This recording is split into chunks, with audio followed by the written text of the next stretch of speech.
ये है Taiwan. China से तकरीबन 130 किलोमीटर दूर दुनिया का सबसे स्ट्रेटेजिकली इंपॉर्टेंट आइलैंड जो इस वक्त पूरी दुनिया की निगाहों का मरकज बना हुआ है। ताइवान के मुतालिक एक चीज जान लीजिए कि ये छोटा सा आइलैंड आने वाले दिनों में पूरी दुनिया की तकदीर तय करने वाला है। जो भी ताइवान को कंट्रोल करेगा 21वीं सदी का मालिक वही होगा। ऐसा क्या राज है 2 करोड़ की इस छोटी सी आबादी वाले मुल्क में कि आज दुनिया की 2 बड़ी सुपर पावर्स इसका कंट्रोल हासिल करना चाहती हैं और इसके लिए वो किसी भी हद तक जाने को तैयार हैं। हाल ही में ताइवान और चाइना के दरमियान पॉलिटिकल टेंशंस बहुत ज्यादा बढ़ गई हैं और अगर चाइना और ताइवान के दरमियान जंग शुरू हो गई तो इसके वो असरात होंगे कि लोग रशिया यूक्रेन तो क्या वर्ल्ड वॉर 2 को भी भूल जाएंगे, क्योंकि ताइवान के मुतालिक 2 ऐसे फैक्ट्स हैं जो ज्यादातर लोग जानते ही नहीं। ताइवान की हिस्ट्री की बात करें तो ताइवान पर हजारों साल से बीजिंग में मौजूद चिंग डिनेस्टी की हुकूमत रही है। फिर 1895 में जापान ने ताइवान पे कब्जा कर लिया और अगले 50 साल तक उस पे हुकूमत की, लेकिन वर्ल्ड वॉर 2 के आखिर में जापान को ये आइलैंड चाइना को वापस करना पड़ा। इसी दौरान चाइना में माओ जेडोंग के कम्युनिस्ट और चियांग काई शेक के नेशनलिस्ट के दरमियान एक जबरदस्त सिविल वॉर शुरू हो गई। कम्युनिस्ट ये जंग जीत गए और 1949 में पीपल्स रिपब्लिक ऑफ चाइना वजूद में आ गया। दूसरी तरफ नेशनलिस्ट चाइना से भागकर ताइवान आ गए और तब से लेके आज तक ताइवान उन नेशनलिस्ट्स के कंट्रोल में ही है और 1945 में शुरू होने वाली ये सिविल वॉर अब इंटरनेशनल जियोपॉलिटिक्स का एक इंतहाई इम्पोर्टेंट हिस्सा बन चुकी है। एक तरफ ताइवान है जो अब एक डेवलप्ड वेस्टर्न ओरिएंटेड कंट्री बन चुका है जो किसी भी हाल में चाइना की कम्युनिस्ट पार्टी के कंट्रोल में नहीं जाना चाहता, और दूसरी तरफ चाइना है जो अभी भी ताइवान को अपना हिस्सा मानता है। और अगर मैं प्रेसिडेंट शी जिनपिंग की रीसेंट स्पीच को कोट करूं तो ताइवान को दोबारा बीजिंग के कंट्रोल में लाना चाइना का एक हिस्टोरिक मिशन है और इस मिशन को पूरा करने के लिए चाइना किसी भी हद तक जा सकता है। लेकिन क्या वाकई चाइना ताइवान पर अटैक करेगा और क्या अमेरिका जो कि ताइवान का अनऑफिशियल प्रोटेक्टर है ये सब होने देगा? 77 साल गुजरने के बावजूद ताइवान यूनाइटेड नेशन का मेंबर नहीं बन सका। आज की डेट में सिर्फ 15 छोटे कंट्रीज ताइवान को ऑफिशियली रिकॉग्नाइज करते हैं और इसकी वजह यह है कि चाइना ताइवान को सिर्फ एक बागी प्रोविंस समझता है और किसी भी ऐसे मुल्क के साथ डिप्लोमेटिक रिलेशन नहीं रखता जो ताइवान को ऑफिशियली रिकॉग्नाइज करता हो। अब चाइना 1.5 अरब की आबादी के साथ दुनिया की दूसरी बड़ी इकोनॉमी है और इसीलिए सारी दुनिया इवन के अमेरिका भी इस इशू में पब्लिकली चाइना को सपोर्ट करता है और ताइवान को इंडिपेंडेंट स्टेट रिकॉग्नाइज नहीं करता। लेकिन दूसरी ही तरफ अमेरिका ताइवान का सबसे बड़ा अनऑफिशियल सपोर्टर भी है। अमेरिका अब तक अरबों डॉलर के हथियार ताइवान को बेच चुका है जिसमें हेलीकॉप्टर्स, जेट्स, मिसाइल्स और सबमरीन्स शामिल हैं। अमेरिका के बहरी जहाज भी हर महीने में एक दफा ताइवान स्ट्रेट में जरूर पेट्रोल करते हैं। अमेरिकन प्रेसिडेंट जो बाइडेन ने भी अभी पिछले अक्टूबर में ही ये पब्लिकली कहा है कि अगर चाइना ने ताइवान पे हमला किया तो अमेरिका उसे हर हाल में डिफेंड करेगा। लेकिन अमेरिका ताइवान के लिए चाइना जैसी स्ट्रॉन्ग मिलिट्री से टक्कर क्यों लेगा?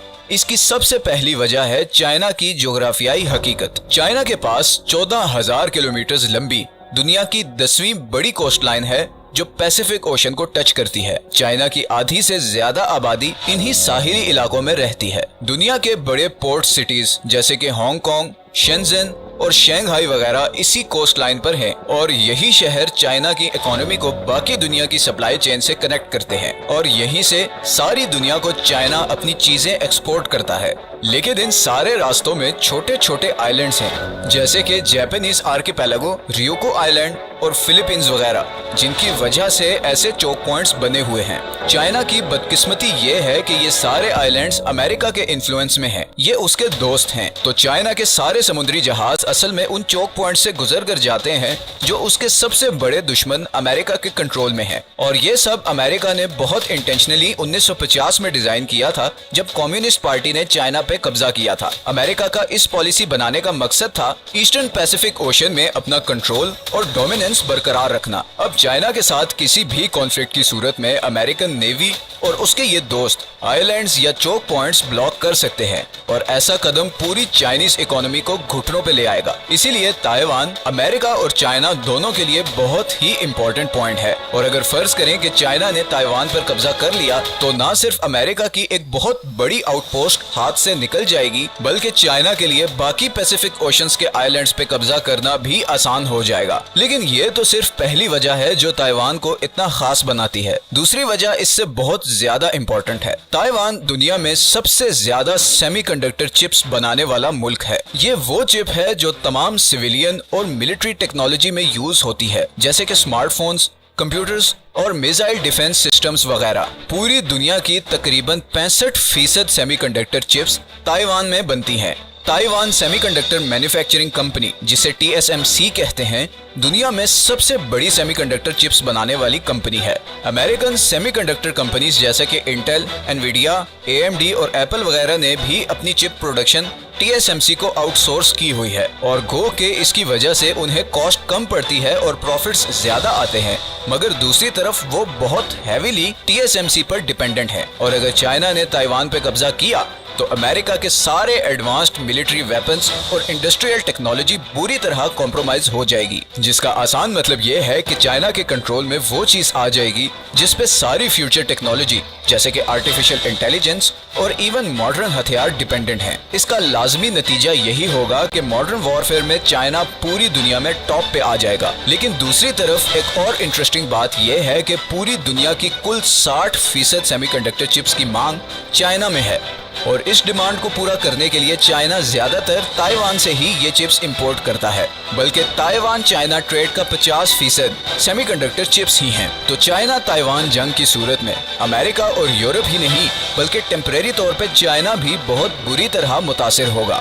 اور مختصر کہوں تو اگر جنگ کی صورت میں تائیوان نے چپ کی پروڈکشن روکی تو پوری دنیا کی اکانومیز ہل کے رہ جائیں گی۔ لیکن اس کا یہ مطلب نہیں کہ چائنا تائیوان پہ حملہ نہیں کرے گا۔ ایکسپرٹس کے مطابق اگر چائنا نے تائیوان پہ قبضہ کرنا ہے تو اس کے پاس صرف 2030 تک کا ٹائم ہے، کیونکہ تب تک امریکہ اور یورپ بہت حد تک آلٹرنیٹو ڈراپ کر چکے ہوں گے، آرٹیفیشل انٹیلیجنس چھا چکی ہوگی، اور شاید یہ سارے دیش چائنا سے بہت زیادہ اسٹرانگ پوزیشن میں آ چکے ہوں۔ اسی لیے امریکن تھنک ٹینکس کے مطابق 2022 سے 2026 کے دوران کبھی بھی چائنا تائیوان پہ حملہ کر سکتا ہے، اور اسی لیے چائنا پچھلے کچھ عرصے سے بہت اگریسولی ریئیکٹ کر رہا ہے۔ ابھی ریسنٹلی امریکن ہاؤس اسپیکر کے وزٹ کے بعد چائنا نے تائیوان کے بالکل قریب سمندر میں بحری مشقیں شروع کر دی ہیں۔ اس جنگ میں شکست چائنا کے لیے بہت شرم کا مقام ہوگا، اور اس کا دنیا کی نیکسٹ سپر پاور بننے کی کاوش پر ایک سوالیہ نشان آ جائے گا۔ دوسری طرف اس میں کامیاب ہونا امریکہ اور اس کے ایلائز کا حوصلہ توڑ دے گا، اور ایشیا میں چائنا کی برتری قائم ہو جائے گی۔ اور صرف یہی نہیں بلکہ امریکہ اور یورپ اس ایڈوانسڈ سیمی کنڈکٹر چپس سے بھی ہاتھ دھو سکتے ہیں جو فیوچر ٹیکنالوجی کی ہے۔ اس جنگ کی صورت میں باقی دنیا کے ملک کیا ریئیکٹ کریں گے یہ تو وقت ہی بتائے گا، لیکن ایک بات تو یقینی ہے کہ اس کے اثرات رشیا یوکرین وار سے زیادہ خطرناک ہوں گے، اور عین ممکن ہے کہ اگر دوسرے ملک تائیوان کی مدد کو آئے تو ایک ورلڈ وار شروع ہو جائے۔ تائیوان چائنا کانفلکٹ ایک بہت ہی کمپلیکس ٹاپک ہے، اور ہم نے بہت مشکل سے اسے سمرائز کیا ہے۔ یہ ہیں وہ سارے سورسز جن سے اس ویڈیو کے لیے ہم نے کنسلٹ کیا۔ آپ کی اس ساری سچویشن کے بارے میں کیا رائے ہے؟ اپنی سجیشنز نیچے کامنٹس میں ضرور دیں، اور اگر آپ کو یہ ویڈیو اچھی لگی ہے تو اسے لائک اور چینل کو سبسکرائب کر دیں۔ میں نے ابھی بہت سے انٹرسٹنگ ٹاپکس پہ ویڈیوز بنانی ہے، تو آپ کی سپورٹ بہت ضروری ہے۔ اپنا خیال رکھیے گا، ملتے ہیں نیکسٹ ویڈیو میں۔